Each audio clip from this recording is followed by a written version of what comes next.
Na aula anterior, aprendemos a trabalhar com os comandos data e read. E fizemos um programa bem simples que pede para você digitar o número do mês e ele lê no data qual é o nome do mês correspondente. Vamos rodar o programa novamente para a gente relembrar. Então, F5, digite o número do mês, eu vou digitar 2, e aí o mês 2 é o mês de fevereiro. Nós vamos fazer uma pequena mudança nesse programa para que eu possa explicar para vocês uma coisa muito importante referente ao comando data. Nós vamos fazer o seguinte, nós vamos duplicar essa parte que lê os dados e que pergunta e exibe os dados. Copiar. Eu quero ler os primeiros 6 dados e depois eu quero fazer com que o programa leia 6 dados novamente. Ele vai ler 6 dados, depois ele vai perguntar para você o mês e ele vai te mostrar a resposta, depois ele vai fazer a leitura de 6 dados e ele vai te perguntar o mês e ele vai te dar a resposta também. Vamos ver o que acontece com essa variação do programa. F5, digite o número do mês, 2. Quando eu der Enter, ele vai dar que o mês 2 é o mês de fevereiro. Até aí tá ok. Aí ele fez a leitura de novo de 6 dados. Aí ele pede, qual é o número do mês? 2. Quando eu der Enter, ele vai dizer que o mês 2 é o mês de agosto. Aparentemente, está errado, porque o mês 2 não é agosto, o mês 2 é fevereiro. O modo como o data e o read está sendo usado nesse programa é que está produzindo esse erro, pois estamos utilizando de forma incorreta. Existe uma maneira de corrigir esse problema e fazer com que no segundo passo a resposta também seja fevereiro, ou seja, a resposta seja correta. Para isso é necessário um outro comando trabalhando junto com o data e o read. Esse comando chama-se restore. Este exemplo ilustra a situação em que precisamos fazer mais de uma varredura nos dados contidos no data. No primeiro laço for, fizemos a leitura do elemento de 1 até o 6, e no segundo, usamos for para ler novamente 6 elementos, começando a contagem de 1 até 6. É aqui que o programador deve ter cuidado. Quando lemos os elementos contidos em data, disparamos um ponteiro interno que sempre para no último elemento lido. Portanto, quando você reinicia a contagem, os dados recebidos serão a partir do último elemento referenciado.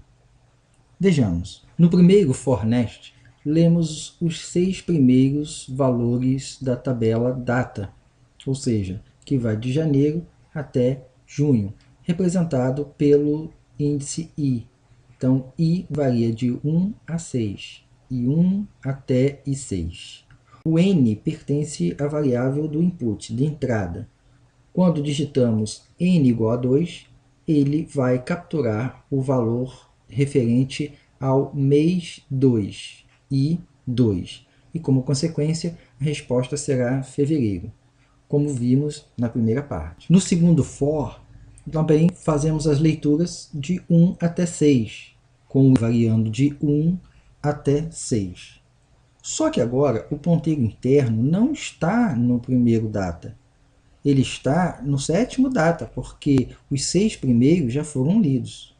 Independente de você colocar o i igual a 1. Ou seja, a sua variável indexada i ou a sua variável de entrada que assume o valor n é independente do valor do ponteiro da contagem dos datas. Se você tem 30 informações em datas e você leu 10, e quando você fizer uma nova leitura, ele vai partir dali.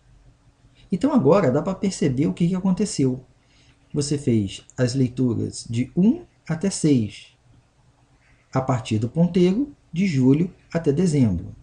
Como você escolheu na entrada n igual a 2, obviamente ele vai te mostrar o mês 2, que neste caso, para a segunda leitura, não é fevereiro, e sim agosto. É daí que vem o erro na resposta. É importante não confundir o contador de laço que lê os dados do data com o contador interno do interpretador, referente à parada de leitura do próprio data. Este não é visível, portanto, deve-se tomar muito cuidado para não se perder. Caso contrário, estará lendo dados que não correspondem à resposta desejada. Mas, e se precisarmos ler a tabela desde o início novamente?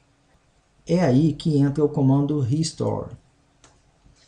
Agora ficou fácil. Basta colocar o restore depois da primeira leitura.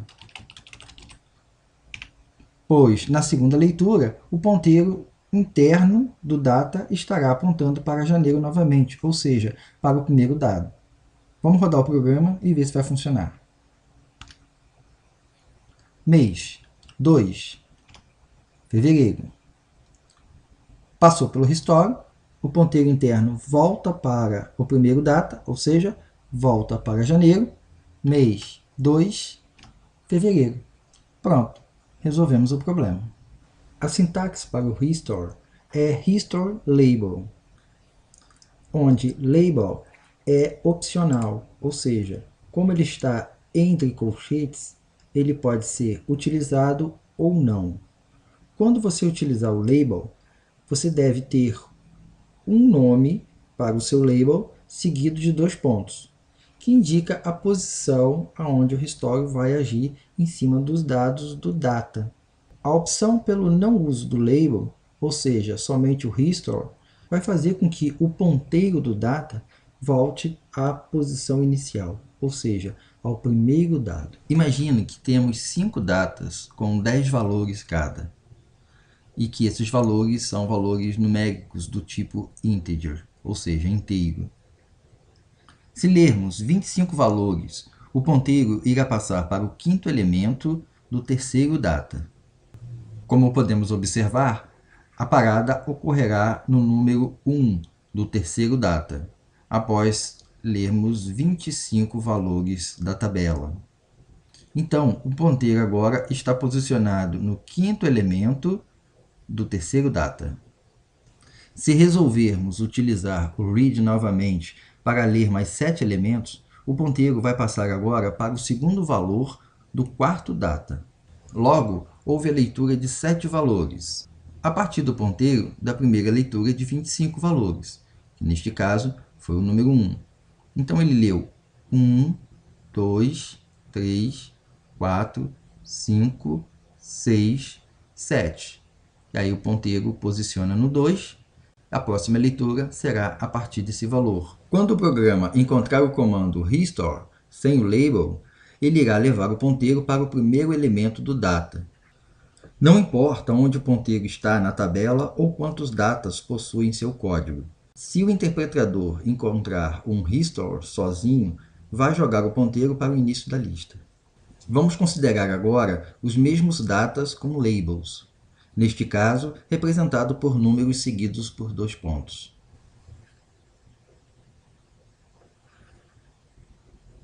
Se repetirmos os mesmos passos, ou seja, ler novamente os 25 valores, o ponteiro vai parar no 5º elemento do terceiro data, como ocorreu anteriormente, ou seja, aqui, no número 1.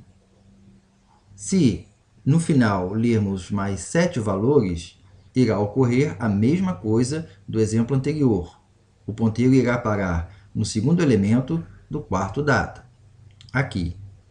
Mas vamos imaginar que fizemos um restore 3, ou seja, restore label 3. Neste caso, iremos perceber que o ponteiro não irá mais posicionar no primeiro elemento de todos os datas, mas irá posicionar no primeiro elemento referente ao label 3.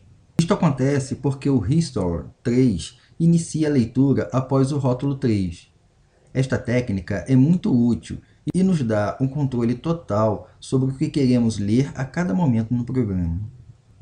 O label não precisa necessariamente ser um número. Não é diferente do uso dos rótulos em comandos como goto. Pode ser letras, números ou palavras, desde que seguidos de 2 pontos. Aqui substituímos os labels números por labels palavras. Se desejarmos parar no primeiro elemento do terceiro data, basta escrevermos restore vovô, que terá o mesmo resultado do que restore 3. Data, read e restore são muito utilizados em jogos para a construção de cenários, como labirintos ou ambientes baseados em tiles.